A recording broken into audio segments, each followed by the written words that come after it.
तांडव। एक साधु और चुड़ैल की प्रेम गाथा। पहला अध्याय। श्मशान का दीपक। रात के तीसरे पहर, जब चांदनी भी घबराकर बादलों में छुप गई थी, बनारस के उस पुराने श्मशान में एक साधु दीपगिरी ध्यान मग्न था।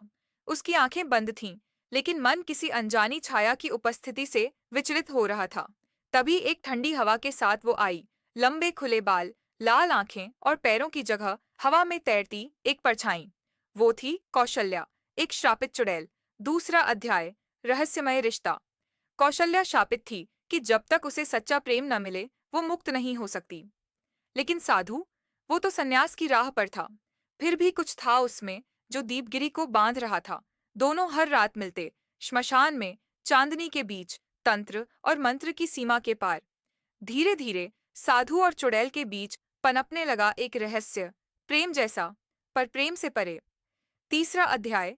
नागपंथ का राज। दीपगिरी को पता चला कि कौशल्या एक रक्षक थी, नागपंथ की एक गुप्त संस्था जो प्राचीन नागमणि की रक्षा करती थी।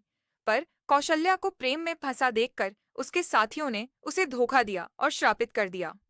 अब नागपंथ फिर सक्रिय हो गया था और उनकी नजरें फिर से नागमणि पर थीं। चौथा अध्याय। जाल और जंग। दीपगिरी ने निर्णय लिया, वो कौशल्या को मुक्त करेगा, पर इसके लिए उसे नागपंथ के मुख्य गुरु त्रैलोक्यानंद को हराना था, जो तंत्र मंत्र का अपराजय झाता था और खुद अमृतत्व की खोज में लगा था। साधु और चुड़ैल अब एक टीम थे, पर वक्त कम था। हर रात एक नई रचना, हर दिन एक नया धोखा, किसी पर भरोसा नहीं। पांचवां अध्याय। प्रेम का तांडव। आखिरकार मंत्र तांडव की रात आई, जब त्रैलोक्यानंद ने कौशल्या की आत्मा को बंदी बना लिया और नागमणि से उसे पूर्ण राक्षसी रूप देने की कोशिश की। पर तभी दीपगिरी ने वो किया जो कभी नहीं हुआ। उसने कौशल्या को अपनाया, प्रेम किया और अपने प्राणों की आहुति दे दी।